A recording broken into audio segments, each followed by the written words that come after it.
Você conhece a geração Project People? Pois ela está chegando aí. E dizem que isso vai acabar com as profissões. Meu Deus, Ana, é isso mesmo? Olha, Cris, não precisa ficar assustada também, nem entrar em pânico. Hoje a gente vê muito se falar que as profissões estão mudando num ritmo muito frenético e essa fronteira entre uma função e outra está cada vez mais nebulosa. Então, se antes a gente enxergava muito bem e entendia qual era o papel de um advogado, de um médico, de um professor, de um empresário, de um jornalista, hoje a gente vê que tem muitas opções de atuar em carreiras ou até mesmo em funções que não são só ligadas àquela da sua área de formação ou que você tem anos de experiência profissional, porque o mercado está mudando e está mais dinâmico. Então, a forma como eu enxergo isso é bem menos um mundo apocalíptico, em que a gente não vai ter nenhuma referência do que é ser um profissional ou ser o outro, mas muito mais, talvez, um aprendizado e um mercado de trabalho que se oriente por competências e habilidades, menos do que só por títulos ou por qual foi a função específica que você desempenhou, ou qual foi a sua formação inicial. E sim, quais foram os grandes projetos e quais habilidades e competências aquele profissional demonstrou exercendo essas funções, esses projetos e os resultados que isso trouxe. Então, eu acho que, de um modo geral, a gente vai olhar muito mais para competências e habilidades, que acabam sendo transversais, e não só para os cargos, para as caixinhas específicas. Então quer dizer que eu posso me formar em jornalismo, como eu me formei, por exemplo, mas atuar em diversas áreas, que vai ser muito do que eu vou aprender tacitamente, é isso? Eu acho, por exemplo, quando você se forma em jornalista, tem algumas habilidades que você tem como jornalista que elas são muito úteis em várias outras funções.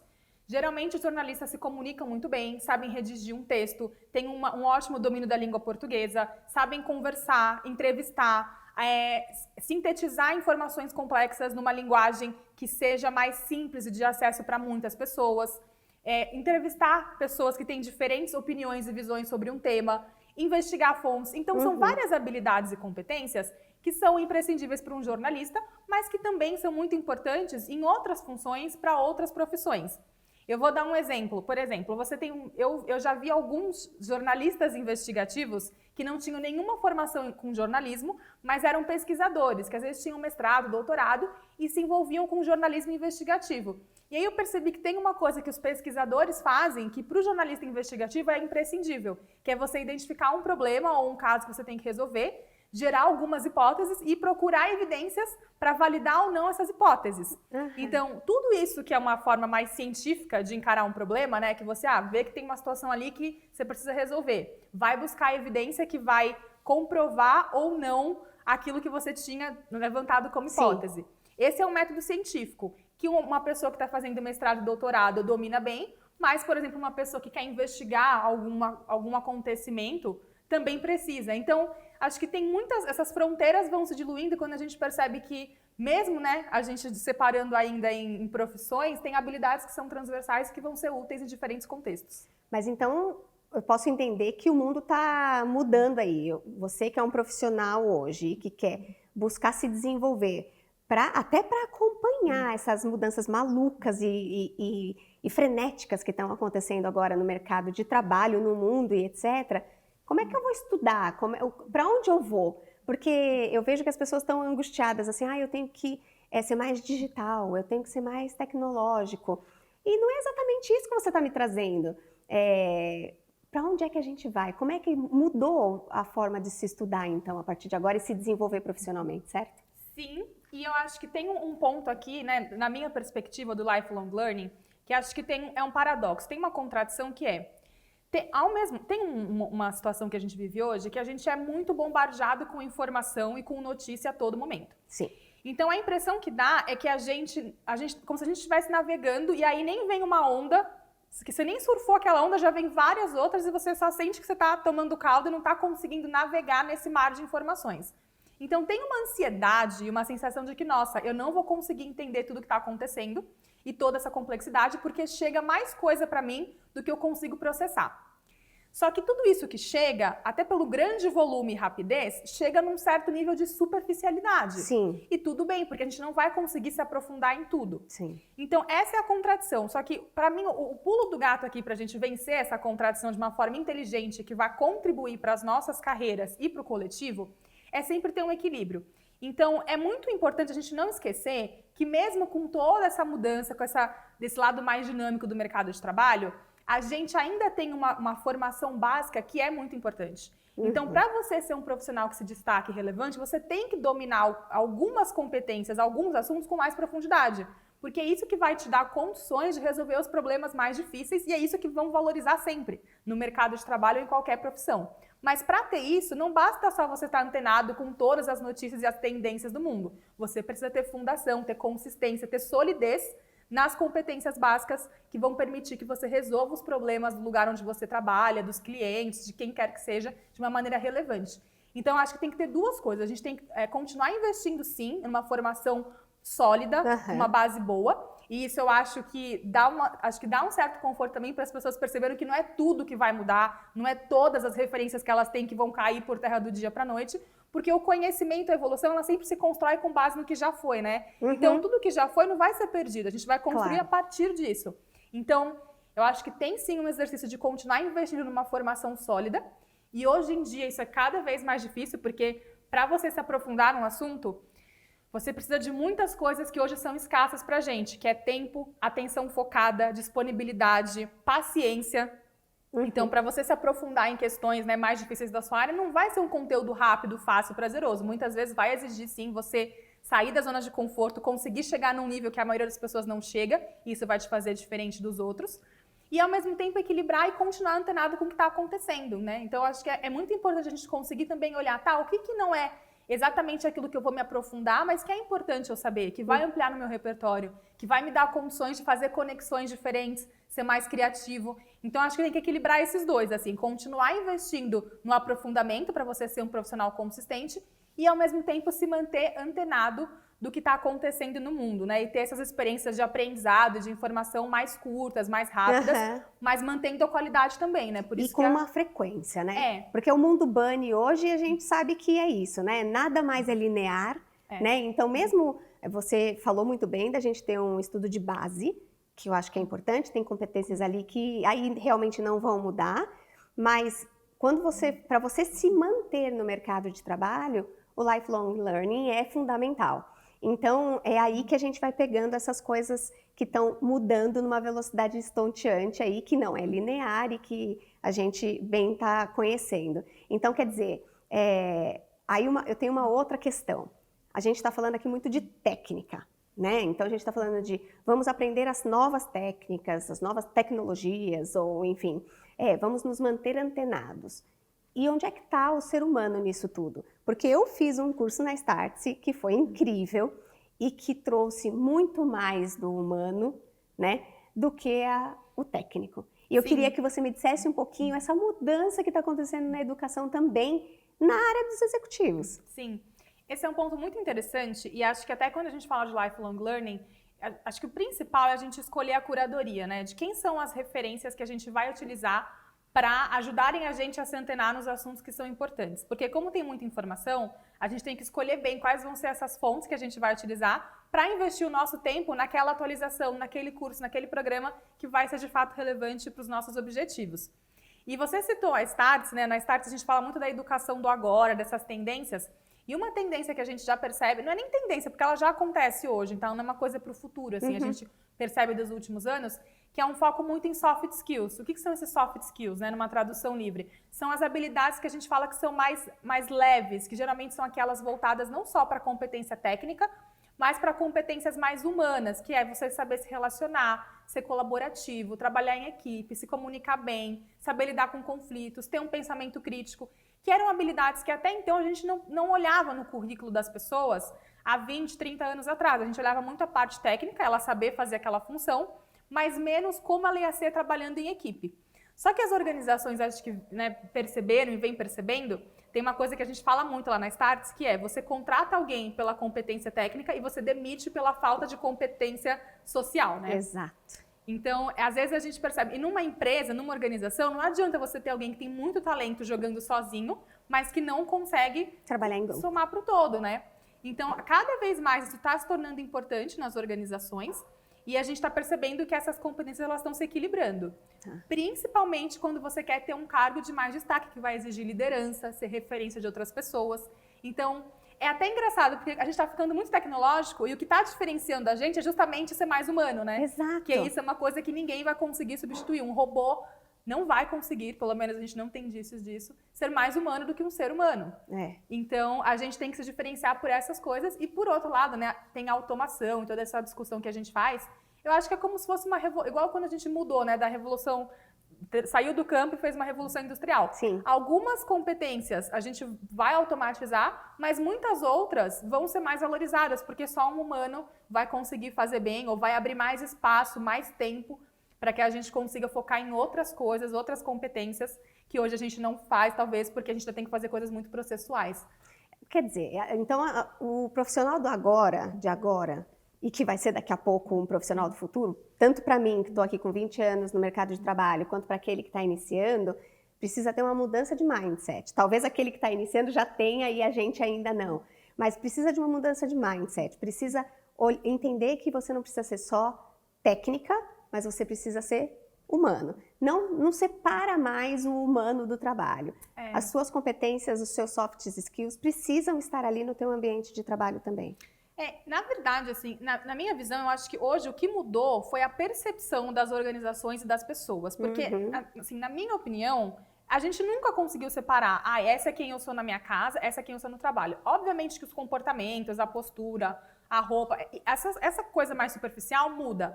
Mas ninguém entra no trabalho e desliga a chavinha. Tipo, agora eu vou esquecer minhas referências de mundo, minha personalidade, a minha história, a minha vivência, se eu tô num dia bom, se eu tô num dia ruim, porque eu tô no trabalho. A gente não é robô. Não, então a gente não consegue fazer isso. Então a gente sempre é um pacotinho, né? A gente leva o nosso pacotinho para onde a gente vai.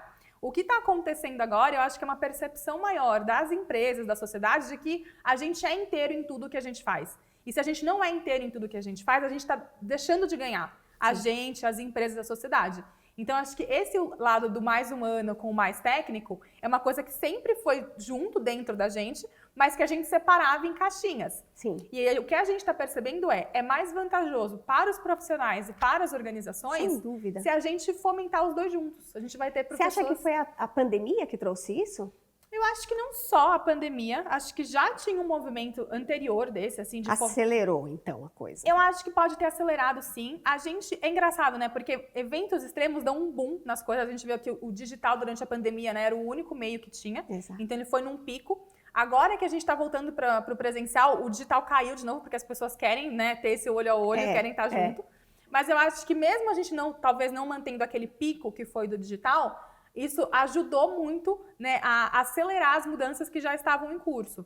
Mas eu não enxergo como um movimento... Acho que a pandemia, né, fomentou ali, talvez foi um catalisador, mas já é uma tendência que vinha antes, né? Assim como do propósito também. Não sei se, né, das gerações querendo buscar trabalho, propósito, enfim. Exato, exato. Não, e aliás, eu quero muito que você... Vamos voltar um pouquinho aqui, que eu quero muito que você conte a tua história. A gente está falando de educação.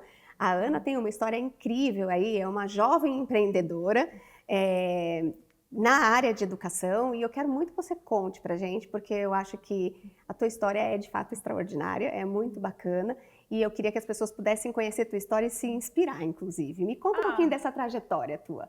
Que bom. Olha, eu sou de São Paulo, da Zona Norte de São Paulo.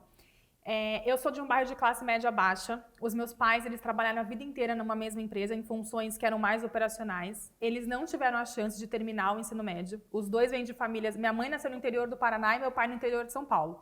Isso na década de 60, no começo da década de 60. Então, era um Brasil, assim, que tinha muitas famílias morando no interior, famílias com muitos filhos, com pouca oportunidade para ter acesso à escola e uma necessidade muito grande de começar a trabalhar cedo e contribuir para o orçamento familiar.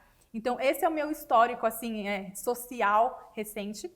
E eu sou filha única, e uma coisa que os meus pais sempre fizeram foi investir na minha educação. Então, meu pai, ele nunca teve um salário muito alto. Eu nunca também vi uma família que passou grandes desafios, assim, em termos de necessidade, mas também nunca tive muito luxo. E meu pai, ele teve um dilema, assim, que ele podia, por exemplo, ou comprar um carro ou pagar uma escola particular. E o meu pai sempre me pagou uma escola particular. E eu também sempre gostei muito de estudar. Então, sempre foi um prazer para mim. Eu sempre gostava de aprender, de estar naquele ambiente. E foi esse um divisor de águas na minha vida, assim. Então, acho que desde muito cedo, uma coisa que eu percebia e que os meus pais me mostravam, né, não só falando, mas com as atitudes deles, é que se tem uma coisa que pode fazer você realizar os seus sonhos e te colocar onde você quiser é uma boa educação. Então, eu sempre tive isso assim pra mim, que tudo que eu quisesse realizar e que fosse além daquilo que meus pais podiam me proporcionar, eu ia fazer aprendendo, fazendo as coisas que eu gostasse, investindo em mim.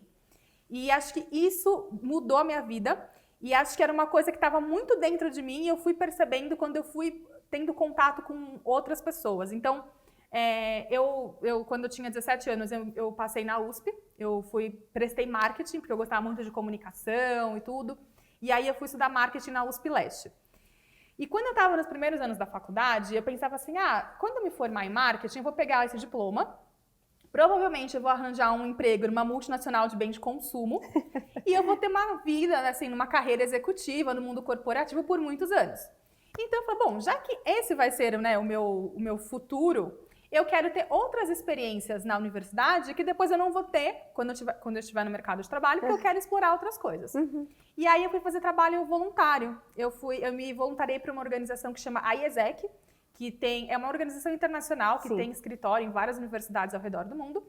E o que eles fazem basicamente são intercâmbios para alunos que estão ainda vinculados com a universidade, para que eles tenham uma experiência profissional em outro país. Só que antes de você se candidatar para ir para fora do seu país, eles pedem, né, para você trabalhar como voluntária, recebendo intercambistas que vêm se voluntariar no Brasil. E eu fiz os dois, assim, eu fiz o ciclo completo. Então, eu comecei recebendo voluntários que vinham trabalhar em escolas públicas no Brasil. Não tinha só projeto com escola pública, tinha projeto com ONG, com negócio de impacto social. É que eu sempre gostei de educação, então eu quis acompanhar a escola pública. E eu acompanhava eles para levar na escola, apresentar o projeto para os alunos e tudo. E quando eu visitava as escolas públicas, né, eu sempre soube, assim, eu sempre soube da desigualdade social do Brasil, eu sempre soube que, infelizmente, a meritocracia não é tão meritocrática, porque a maioria das crianças não tem a oportunidade de desenvolver os seus talentos, porque elas nascem num ambiente que não é nada propício para isso. Eu sempre soube disso. Só que eu nunca tive tão exposta a isso, porque eu tinha uma educação boa, eu tinha ali meio que uma bolha de segurança que não fazia aquilo estar sempre tão presente no meu dia a dia. E quando eu fui visitar as escolas públicas e levava lá os intercambistas para dar aula e tudo, eu percebia o quanto os jovens eram interessados, o quanto eles queriam fazer coisas diferentes e eles não tinham oportunidade. Então eu lembro de alguns episódios, assim, eu lembro que tinha um aluno que, quando a gente foi na escola pública, o apelido dele era Chaves entre os outros alunos, ele tinha meio que uma gozação. E eu perguntei, eu falei, por que seu apelido é Chaves? Aí ele falou assim, é porque eu vendo churros no contraturno da escola para ajudar minha família. E eu queria fazer esse projeto, mas eu não tenho tempo fora da aula porque eu preciso trabalhar e tudo. Eu falei, gente, quantos meninos quanto esse não existem no Brasil? Quanto talento a gente não desperdiça? E aí aquilo acendeu uma coisa dentro de mim que eu falei, eu acho que talvez esse não tem que ser um trabalho que eu faço só agora na universidade ou um trabalho que eu vou deixar para quando eu tiver um tempo. Porque, para mim, uma chavinha que virou ali foi, tem muito problema no mundo, tem muita coisa para ser feita, mas na minha escala de valores, eu acho que tem alguns problemas que eles são mais urgentes e mais estruturais do que outros. E eu falei, a educação é um deles. A educação é um problema que, se a gente não olha para ela, se a gente não trabalha com ela, a gente compromete uma série de outras coisas depois, em todos os níveis da sociedade. Então, ali que eu comecei ali que começou a despertar o meu extraordinário. Que eu falei, nossa, eu quero, de fato, poder dizer que eu contribuí para, né, deixar um legado de melhorar um pouco a educação do meu país. Que eu fui uma dessas pecinhas. E a faculdade, nesse momento, eu falei, não quero mais saber de marketing, é isso? Não, pra ser sincera, eu continuei fazendo marketing, porque eu já estava cursando e tudo, mas naquele momento, acho que o que ficou para mim foi, eu não acho que eu quero trabalhar numa multinacional de bem de consumo. Eu acho que eu quero trabalhar, olha isso, né, a ideia que eu tive, eu quero trabalhar fazendo uma escola na comunidade, na periferia. Falei, é isso que eu quero testar. E nessa época, na universidade, e aí também aqui só fazendo uma observação que eu acho que é muito importante para essa nossa discussão. A universidade pública, a USP, por exemplo, ela não é só o que tem dentro da sala de aula. Ela é uma universidade, o nome diz, né, o conhecimento universal, que te dá muitas oportunidades de se envolver com pesquisa, com extensão, que é você devolver para a sociedade, para a comunidade, através de trabalho social, o que aquele conhecimento gera. Então, eu via muitos jovens privilegiados, como eu também fui, que podiam investir na sua formação e experiências para além da necessidade imediata de começar a trabalhar e pagar conta.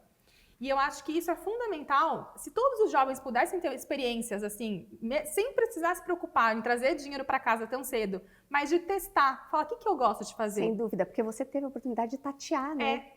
E eu acho que isso é uma coisa da universidade que é muito importante. Então eu acho que a gente tem que ter um equilíbrio, porque eu acho importante sim a universidade formar para o mercado de trabalho. Só que o mercado de trabalho está mudando. Então, às vezes, você entra na universidade com uma ideia do que você quer fazer e lá dentro você descobre que não é aquilo. E tudo bem você descobrir que não é aquilo, só que você precisa ter oportunidades para descobrir outras coisas. Então, a universidade não é só aquela caixinha do que acontece dentro da sala de aula. E na USP eu tinha muito contato com diferentes oportunidades de me engajar, tipo intercâmbio, voluntariado, palestras. Então, tinham muitos movimentos dos estudantes que se engajavam com diferentes assuntos. E um deles chamava Choice, que era um movimento de alunos que não tinha só na USP, tinha em outras universidades, mas eram alunos que queriam trabalhar com iniciativas de impacto social. E isso era muito poderoso porque eram jovens que tinham poder de escolha, né? Então, quando você pensa, os alunos que fazem USP no Brasil e que podiam ser contratados por grandes empresas, o custo de oportunidade desses jovens era um custo de oportunidade alto, talvez um dos mais altos para a geração deles. Sim. E eles estavam querendo procurar um trabalho não só que pagasse, que desse dinheiro, mas que eles se identificassem, que tivesse propósito. E eu me senti igual, eu falava, gente, e eu não vinha de uma família super abastada, eu sabia que a minha qualidade de vida, o meu conforto ia depender muito da capacidade que eu tivesse de gerar renda. Sim. Então eu sempre soube que eu ia precisar pagar minhas contas. Só que eu falava, eu não quero só pagar a conta. Eu quero pagar a conta, quero acreditar no que eu faço. Não só gostar, mas acreditar que o que eu faço contribui para um problema que é muito relevante do mundo e que me toca profundamente. Então, e eu via que tinham outros jovens pensando mesmo. Eu falei, opa, eu não tô sozinha, eu não sou tão louca assim, porque eu tenho amigos que sentem e pensam muito parecido. E foi aí que eu, com outros 2 amigos da universidade, a gente resolveu fundar uma escola de inglês na periferia de São Paulo, no Capão Redondo. Nossa. E a gente já tinha o contato de uma ONG lá do Capão, que chama Fábrica de Criatividade, e ele tinha interesse em levar um projeto para lá de ensino de inglês. E também era 2012, né? O Brasil estava num momento econômico muito positivo, então tinha era pleno emprego, pouca gente desempregada, Sim. A classe média com poder de compra, com dinheiro, e a gente via isso se revertendo, né, para vários setores econômicos, inclusive a educação. E além de tudo, a gente ia receber Copa e Olimpíada, muito em breve. Ah, sim, verdade. Então tinham muitos profissionais que eram considerados profissionais do cotidiano, que é o motorista de táxi, o garçom, que queriam aprender a falar inglês, porque eles falaram, agora a gente vai estar exposto à gringa, eu quero saber falar e tudo. Então, a gente aproveitou também, acho que o momento de criar um negócio foi um momento em que estava propício para que as pessoas, né, de antes menor poder aquisitivo tivessem acesso a outros tipos de serviços, como o curso de inglês, que até uns anos atrás era uma coisa para executivo ou alunos universitários. Exato. Eu mesma, vou te falar, eu tenho 20 anos, 22 anos no mercado de trabalho, eu não estudei inglês quando criança, né? Eu fui estudar adulta praticamente. Não, e é muito engraçado, até porque até na Startse mesmo, a gente tem programas para executivos, que são programas super caros para pessoas que têm formação muito sólida, e a gente percebe que o inglês não é uma língua assim que é de fácil fluência para qualquer pessoa. Então você consegue entender e tudo, mas, por exemplo, nos cursos que a gente tem professores de fora, a gente sempre tem que colocar a legenda lá. Então a gente sabe que que ainda é muito elitizado no Brasil. E aí, enfim, a gente abriu a escola de inglês e a gente teve muita demanda logo de início. O preço era super acessível, a gente começou cobrando R$50 de mensalidade. Nossa, que legal. A gente não cobrava taxa de matrícula, a gente não cobrava o livro, porque a gente queria fazer uma escola que diferente das outras. Então, tudo que a gente não gosta nas outras, a gente vai fazer diferente para os nossos clientes. E aí a gente trazia os professores pela IESEC também, que é essa organização. Eles vinham muito mais pela experiência, a gente pagava eles também. Só que não era um custo alto, porque eles estavam aqui muito mais pela experiência do que pelo retorno financeiro. Sim.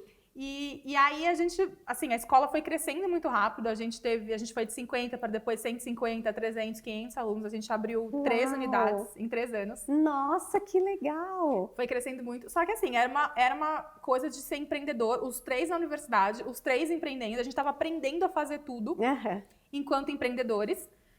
E a gente, obviamente, a gente colocou um pouco de dinheiro no negócio. E quando o negócio começou a gerar receita, a gente reinvestia para o negócio crescer, né? Então, a gente não é que a gente estava ganhando dinheiro, mas a gente estava aprendendo e realizando um sonho também pra gente. E aquecendo o coração, né? Sim. Porque fazer esse tipo de coisa, servir o outro, é o que a gente está aqui no mundo para fazer, eu acho.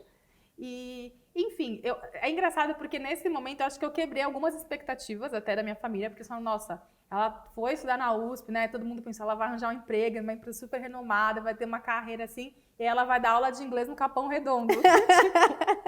Né? E aí eu falei, gente, mas é o que eu gosto. E aí o negócio foi se estruturando depois de 3 anos, nós éramos em 3 sócios, né?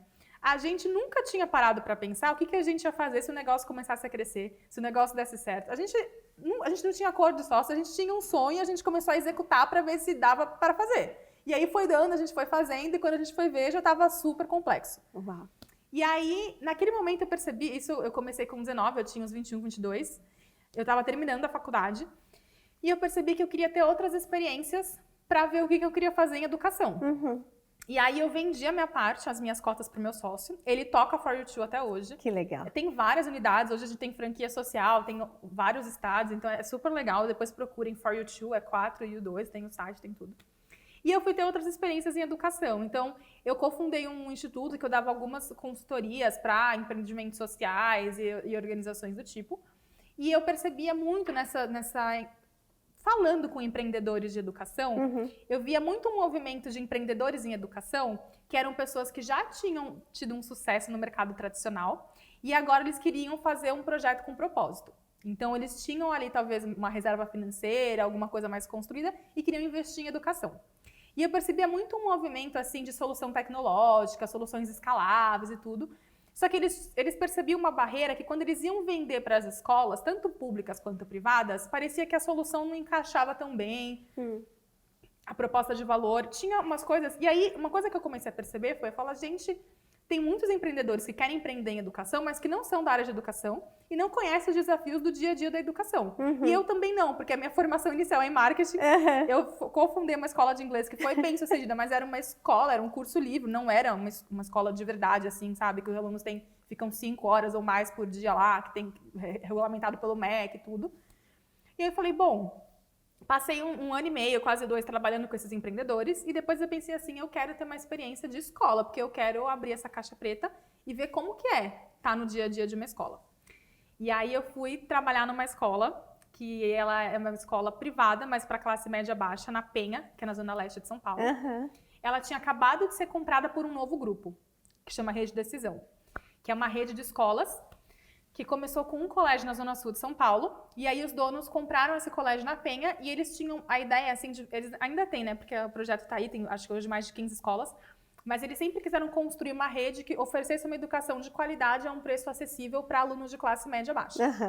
E quando eu fui trabalhar nessa escola, foi um momento de transição de gestão, porque era da gestão antiga para nova, então eu tive esse papel, só que eu comecei a perceber os vários desafios que a gente tem para trabalhar com a educação no dia a dia. E você é mãe, você sabe, acho que eu não preciso dizer, todo mundo que é pai e mãe está assistindo a gente sabe, já é difícil você educar 1 ou 2 crianças. Aí a gente tem, né, geralmente numa sala 20, 30 alunos, e hoje em dia tem tantas questões tão complexas na educação que extrapolam até os muros da escola, mas que sempre retornam para a escola, porque é aquilo, né, a gente não desliga a chavinha do aluno. Exato. Você sabe que inclusive, eu tenho que dar o devido valor aos professores, porque na pandemia, com aquela criançada em casa, eu trabalhando, eu estava enlouquecendo. Quando eles voltaram, eu falei para uma das professoras dos meus filhos, eu não sei quanto você ganha, mas eu tenho certeza que você deveria ganhar mais.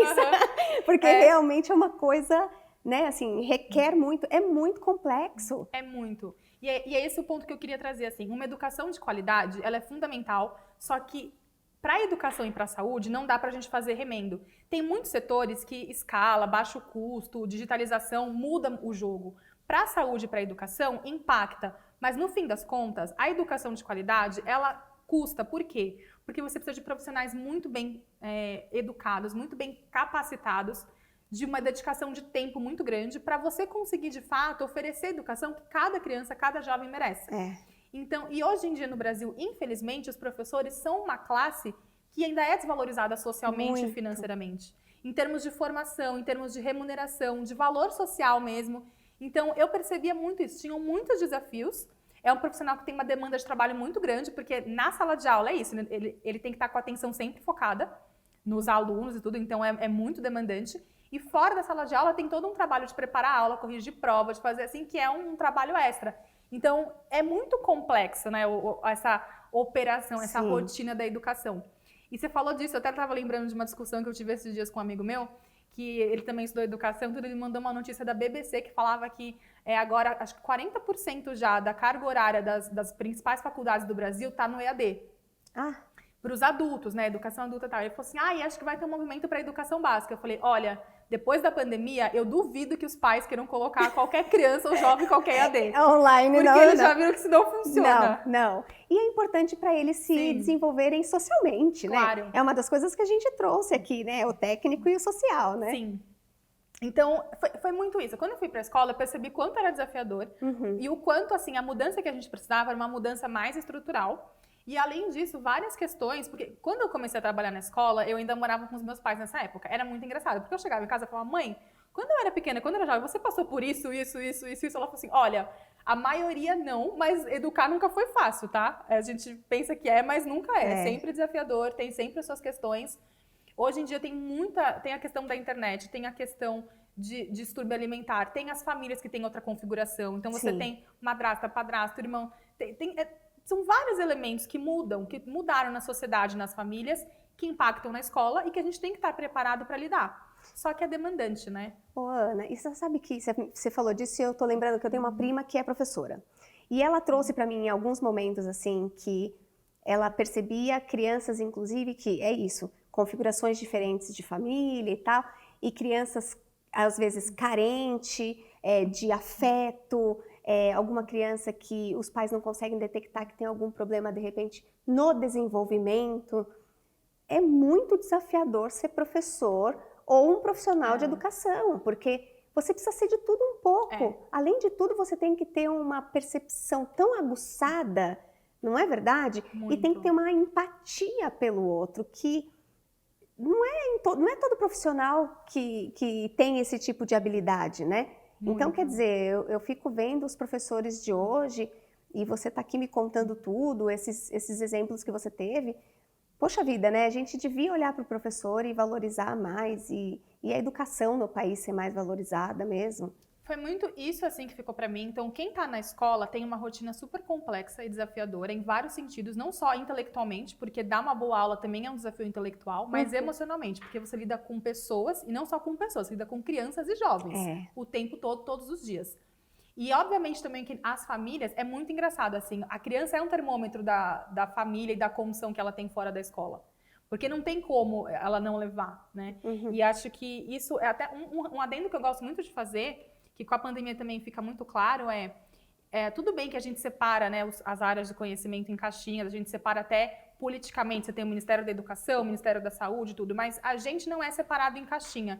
Então, uma criança que ela está em alguma situação de vulnerabilidade social, por qualquer motivo, ou porque ela não mora num lugar adequado, porque ela não sabe se vai fazer 3 refeições por dia, porque a mãe sofre violência doméstica, ou não tem saneamento básico, qualquer uma dessas coisas vai impactar profundamente na capacidade, não a capacidade cognitiva, mas assim, nessa criança poder aprender. Claro. Então, para mim, uma coisa assim, que quando eu estava na escola, eu comecei a perceber, e depois, mais para frente, né, quando eu fui fazer o mestrado, acho que ficou claro, a minha visão se a gente não tiver uma ação integrada de política pública e da sociedade entender o que é importante, a gente vai continuar perdendo talento geração após geração. Porque não tem como você desligar o que acontece fora da escola do que acontece dentro. E uma criança que tem problema social fora, ela não vai conseguir aprender também. E não é só responsabilidade do professor, do diretor, do coordenador ou dos pais. É de todos nós, né? Porque todo mundo perde se a gente não consegue educar nossas crianças e nossos jovens. Então, e olha que eu estava numa escola que não tinha esse tipo de problema, porque era uma escola de classe média baixa, então os alunos não estavam numa situação de vulnerabilidade social. Absoluta, sim. Mas eu percebia que, por exemplo, se ela estava com problema na família, já impactava, mesmo tendo todas as outras necessidades atendidas. E aí eu fiquei pensando, imagine as crianças que não têm nem as condições básicas, às vezes, de sobrevivência garantidas, né? Então, ali foi abrindo várias caixinhas para mim dos desafios da educação. E aí eu comecei a entender por que quando chegava alguém com um app super revolucionário, que ia ajudar, não sei o quê, os profissionais da educação não conseguiam, não porque eles não achassem que aquilo era importante, mas porque dentro dos desafios que se tem na área, eu acho que eram soluções boas, mas que não endereçavam os principais problemas que são ainda estruturais. E que não é só um app que vai resolver, não é só a tecnologia sim tem um papel e ela pode ajudar, mas a gente tem que, né, não pode tapar o sol com a peneira. Então, tem muitos problemas estruturais na educação que a gente também tem que endereçar, porque senão o resultado principal não vem. E aí eu comecei a entender um pouco que tinha uma limitação, né, do que essas soluções externas podiam trazer e do que, de fato, estava sendo ali os principais desafios da educação e dos profissionais, todos eles, né, que trabalham na escola. Então, mas esse foi eu fiquei 2 anos trabalhando com essa escola. E o gancho para mim foi muito assim, eu percebi que eu queria me especializar mais na área de educação. Eu tinha agora uma vivência mais de trabalho, mas eu não tinha conhecimento técnico, né? Eu nunca estudei de fato educação. Eu estudei marketing e fui trabalhar com educação. E eu falei, não, eu acho que... Eu comecei a pensar, né? Eu falei, eu acho que no longo prazo eu quero trabalhar com política pública, porque eu acho que o que vai mudar o jogo aqui é a gente ter uma consistência, né? De conseguir investir nas coisas certas para todas as crianças, principalmente aquelas que os pais não têm condição de investir, que aí quem tem que investir é o Estado. Então, eu comecei a pensar nisso, mas para isso eu vou ter que aprender mais sobre educação. E aí eu fui fazer mestrado em educação. Tá. Eu fui fazer mestrado em Stanford, em educação. E é engraçado porque no Brasil, o mestrado geralmente é muito acadêmico, né? Você tem que ter uma tese no final, e geralmente quem faz mestrado é porque quer seguir uma carreira mais acadêmica. Nos Estados Unidos, não. É muito comum você fazer mestrado profissional. Então, você tem mestrado de 1, 2 anos, que você tem, sim, uma parte acadêmica, mas você também tem uma parte mais de aplicação e tudo. E de política pública. E o programa que eu fui fazer em Stanford era um mestrado de educação, mas que tinha um foco em formar lideranças para trabalhar com educação. Que legal. Em diferentes setores. Então, você tinha um pouco de política pública, um pouco de terceiro setor, um pouco de startup, inovação, empreendedorismo e tal.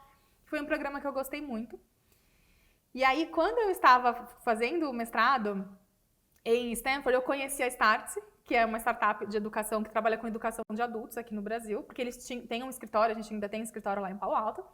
E aí a gente começou a conversar e tudo, e eu senti vontade de trabalhar com uma educação que era mais voltada para as tendências. Mas eu tenho hoje, né, em mim, eu tenho 2 vontades muito genuínas. Acho que uma é conseguir trabalhar para resolver esses problemas de base que a gente ainda tem na educação básica, pública brasileira, mas ao mesmo tempo conseguir também participar desse movimento do que tem de mais vanguarda e inovador em educação. E eu imagino que dentro da Startse você deve ver aí muitos alunos trazendo coisas muito novas que também deve aquecer aí teu coração, né? Já teve alguma experiência de ter um aluno que estava trazendo algum projeto na área de educação, por exemplo, ou ainda não? A gente teve na Startse um projeto que aconteceu quando ainda não estava lá, que a gente fez uma parceria com a Junior Achievement, que é uma ONG que trabalha com empreendedorismo para crianças e jovens, que a gente foi fazer uma metodologia de criar sua própria startup em alguns municípios. Tipo, acho que no Piauí, em outros lugares do Brasil, no Rio Grande do Sul, em alguns outros lugares. E foi muito legal pelo que isso gerou, assim, de ideia e até de empoderamento desses jovens, dessas crianças. E eu acho que tem sempre uma oportunidade, né, de conectar as pontas. Mas acho que tem uma reflexão legal aqui também, e acho que isso talvez possa servir, né, para as pessoas.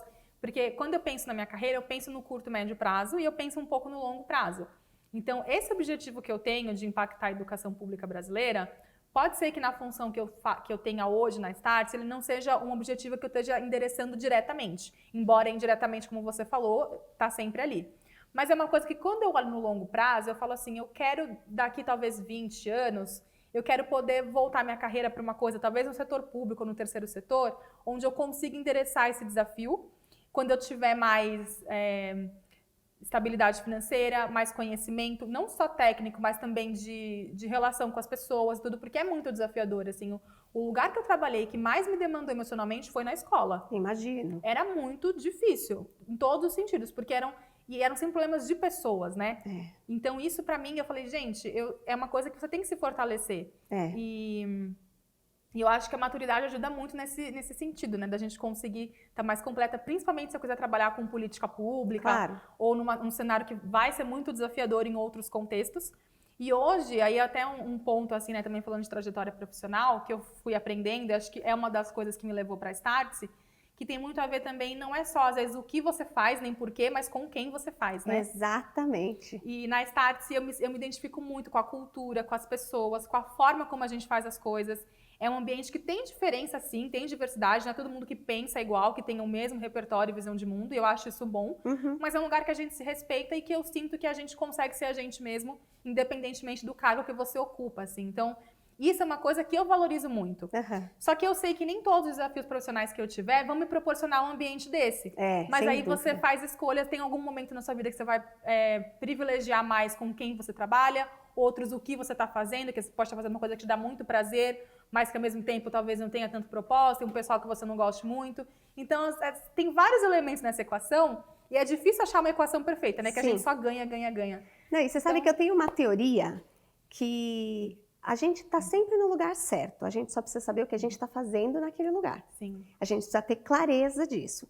Então, e tem uma outra frase que agora eu arrisco dizer que é do Steve Jobs, me perdoem se eu estiver fazendo alguma confusão, e que ele fala que você não pode conectar os pontos olhando para frente. Sim. Você tem que conectar os pontos olhando para trás. Então, quando eu olho para trás hoje na minha vida profissional, e estando aqui hoje com você, no Extraordinários 4.0, com o livro, eu olho para trás e falo, agora eu entendo.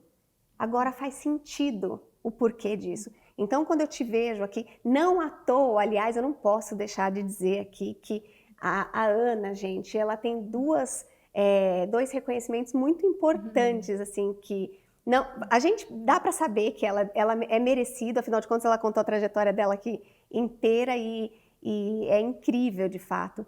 Você tem 2 reconhecimentos, que é um da Forbes, não é isso? Under 30. Isso. E qual é o outro da universidade?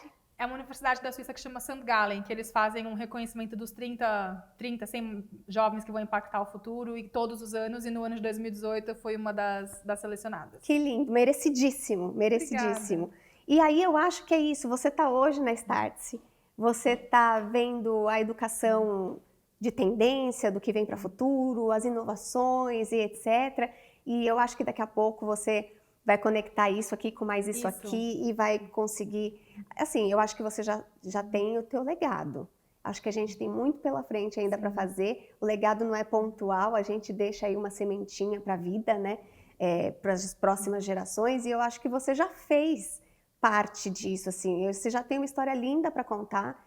É muito legal ver que uma pessoa que se formou em marketing foi lá e fez uma coisa extraordinária, completamente diferente do que era a posição, e que agora está aí, construindo, tateando, tendo a oportunidade de tatear para saber até onde pode ir além, né? Sim, e é muito engraçado, assim, até porque essa experiência na Startse me mostrou uma coisa, que na Startse a gente tem a missão de provocar novos começos, né? Então a gente quer oferecer uma educação para adultos, para profissionais, mas que vá despertar uma coisa nova, uma nova possibilidade. Então a gente tem muito essa missão. E um dos programas que eu fiz na Startse, que você bem conhece, que é a minha menina dos olhos, assim, que é o WLP, que é o Women's Leadership Program, que é um programa que a gente tem para formar mulheres para posições de alta liderança, que a Cris foi uma das nossas participantes, eu tenho muita honra disso. E uma coisa que eu percebi, que o meu extraordinário é saber que eu contribuo para a vida das pessoas, ao mesmo tempo que essa contribuição pode gerar um legado social maior. Então, quando eu consigo unir essas duas coisas, que eu ajudo a pessoa e eu ajudo também o coletivo através dessa pessoa, esse é o meu extraordinário. Sem dúvida nenhuma. E foi isso que eu percebi, porque eu posso estar em diferentes posições, eu posso estar numa startup de educação executiva, eu posso estar numa escola de educação básica, eu posso estar numa escola de inglês no Capão Redondo, mas o que tem em comum em todas as experiências é eu consigo ser relevante para um indivíduo e aquilo vai ajudar também num legado social positivo, porque fala para uma causa maior.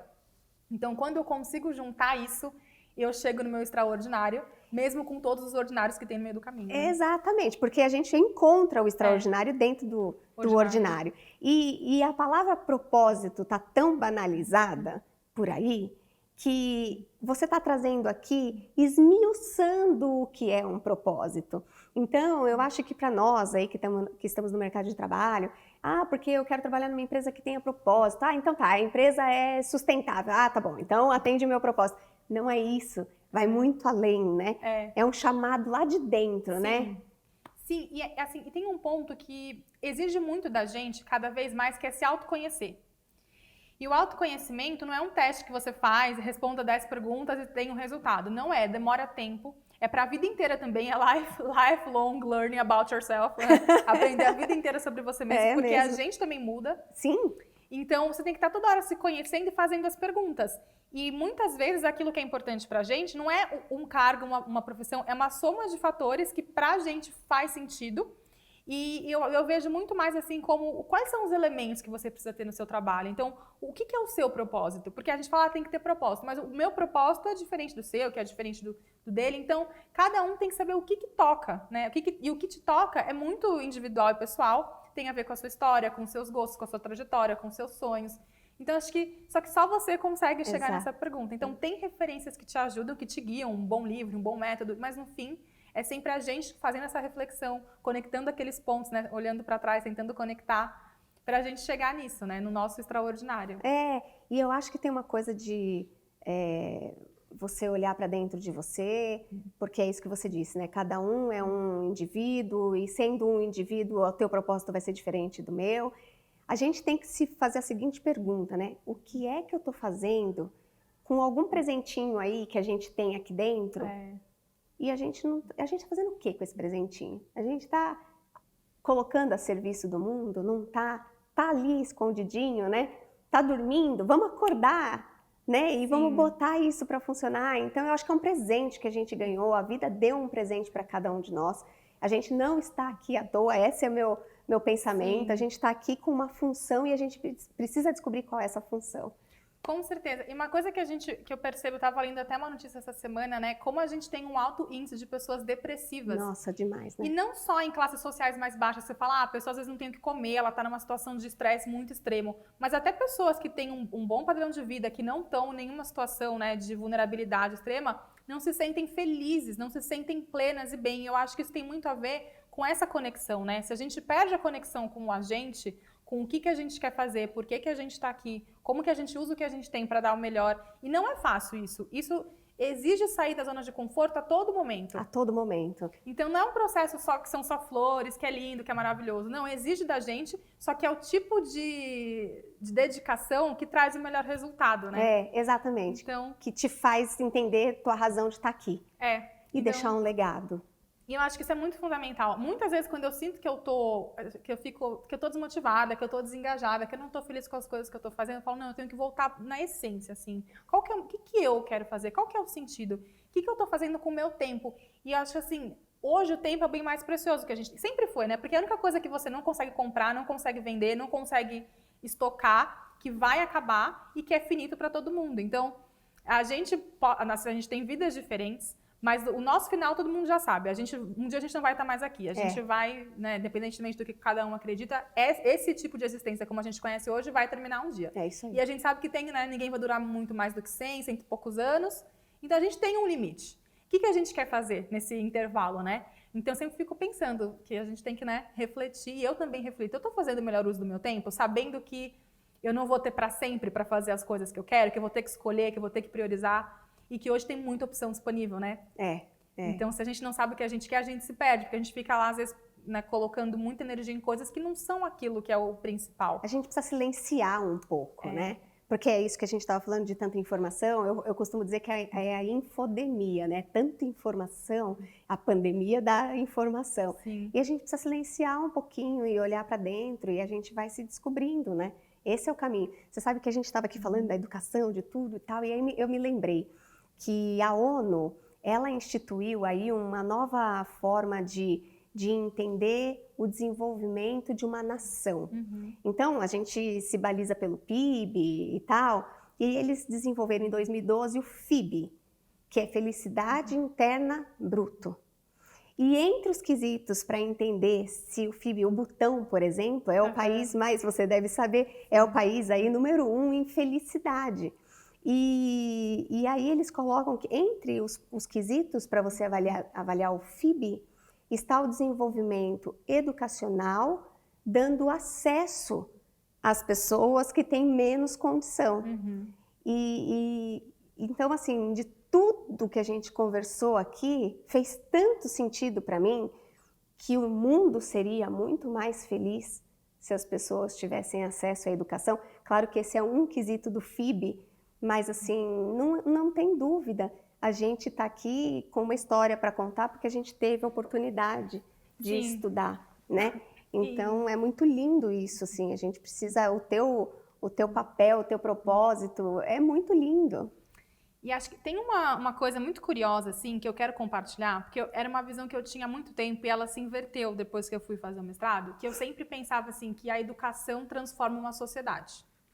Mas uma coisa que eu percebi, até olhando para países, por exemplo, como a Finlândia, que tem uma educação pública que é referência e tudo, todo mundo fala, mas a Finlândia tem dinheiro, a Finlândia tem o petróleo e tal. Mas você pode ter dinheiro e botar o seu dinheiro em outras coisas que não é educação, porque dinheiro é sempre necessário, né? Sempre. Em qualquer área. É. Então, tem um ponto que eu percebi que é o contrário. É uma sociedade desenvolvida que faz uma educação boa. Porque para a educação ser boa, primeiro tem que ter um compromisso social de investir nela, Sim. de investir recurso. E como a gente está numa sociedade, né, que a gente trabalha ganhando dinheiro, a gente sabe onde estão os valores da pessoa, onde a gente vê onde elas colocam os recursos delas, onde a gente coloca o nosso dinheiro. Então, eu percebo muito isso. Assim, quando a sociedade entende que valorizando o ser humano é o principal caminho para a gente ser feliz no individual e no coletivo, a gente tem isso. A gente tem sociedades, por exemplo, como o Butão, que você olha e fala, ai, no Butão não é Mônaco, não é um lugar super luxuoso, as pessoas não estão andando de Ferrari na rua, não sei o quê, mas as pessoas são felizes. Elas têm outras coisas que são talvez mais simples, mais básicas, mas mais fundamentais para se sentir genuinamente feliz. Então, mas com a educação é muito isso. Obviamente que não é uma coisa ou outra, ela se retroalimenta, uma boa educação faz uma boa sociedade, mas o contrário também é verdade. Para ter uma boa educação, a gente tem que ter um compromisso. Então, é igual quando você tem seus filhos, né? Obviamente, você quer que eles sejam pessoas de bem, felizes, bem informadas, mas todo o trabalho que você tem que ter antes para que eles cheguem lá é o que mostra se você de fato está comprometido com aquilo. Sem dúvida. Então, e aí também só para fechar, né, talvez num tom mais otimista, é que a educação está relacionada, né, o acesso a uma boa educação está relacionado com todos os indicadores sociais que a gente considera positivos em todas as áreas. Então, pessoas mais escolarizadas, elas têm menor taxa de criminalidade, menor taxa de consumo de drogas, menor taxa de obesidade, de problemas de saúde, maior renda, maior empregabilidade. Então, tudo que a gente considera como positivo, como próspero, é mais fácil você atingir quando você tem uma autoescolaridade.